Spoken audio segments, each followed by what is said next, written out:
Haleluya, jumpa lagi dengan saya, Pendeta Rio Panggabean, Oikumene Ministry Jakarta. Apa kabar saudara? Saya berharap saudara selalu berada dalam keadaan baik, sehat, penuh dengan semangat, dan never give up. Jangan pernah menyerah.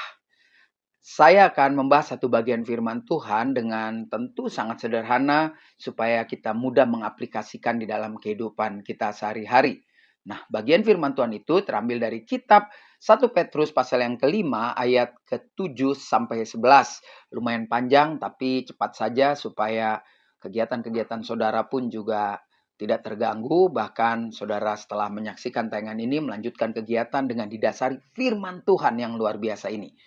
Firman Tuhan berkata demikian, serahkanlah segala kekhawatiranmu kepadanya, sebab ia yang memelihara kamu. Jadi apapun persoalan kita, kita harus yakin bahwa kita akan selalu dipelihara oleh Tuhan. Pemeliharaannya sempurna. Jadi jangan pernah takut. Kekhawatiran selalu timbul dalam hidup setiap orang, wajar. Tetapi jangan biarkan kekhawatiran berkembang biak, mengendalikan pikiran kita, jiwa kita, hingga akhirnya kita hancur. Makanya serahkan seluruh kekhawatiranmu kepada Tuhan.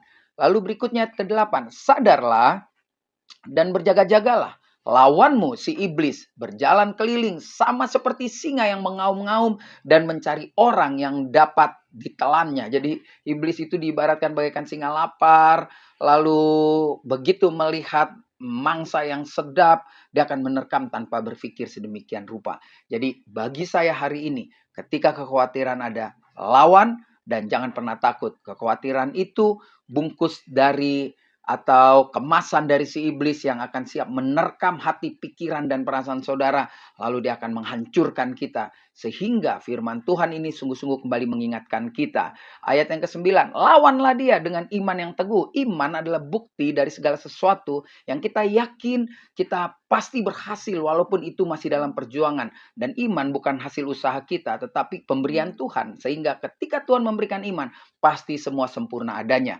Saya lanjutkan lagi, sebab kamu tahu bahwa semua saudaramu di seluruh dunia menanggung penderitaan yang sama. Jadi hari ini kita diingatkan, jangan ketika ada penderitaan, ada tekanan-tekanan hidup, lalu kita bilang, kenapa sih Tuhan selalu itu terjadinya sama saya? Kenapa dia mengizinkan ini terjadi pada saya? Mengapa dia tidak seperti itu? Saudara, setiap kita punya penderitaan masing-masing, tetapi setiap kita punya kemampuan untuk mengatasi, bahkan menyelesaikan penderitaan itu.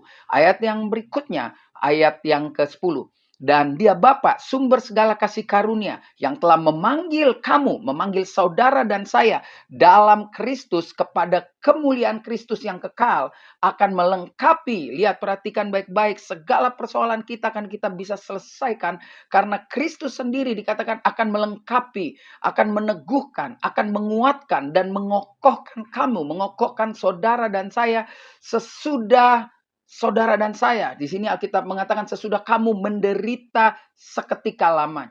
Jadi seketika lamanya. Memang lama tapi seketika. Dia tidak abadi. Penderitaan tidak pernah mengendalikan orang percaya. Lalu orang percaya itu jatuh terpuruk. Enggak.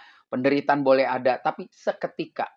Jadi tidak akan pernah menetap kalau kita terus berjalan bersama Kristus. Itulah indahnya ditutup di ayat yang ke-11.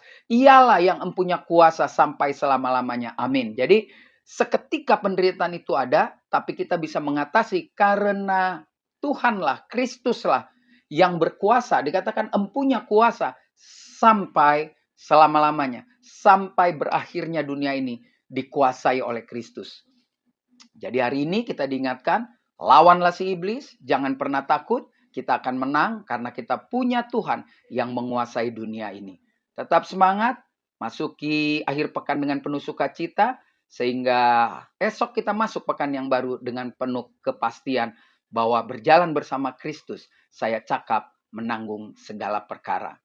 Saya Pendeta Rio Panggabean, Oikumene Ministry Jakarta. Sampai jumpa pada perenungan berikutnya. Tuhan Yesus memberkati.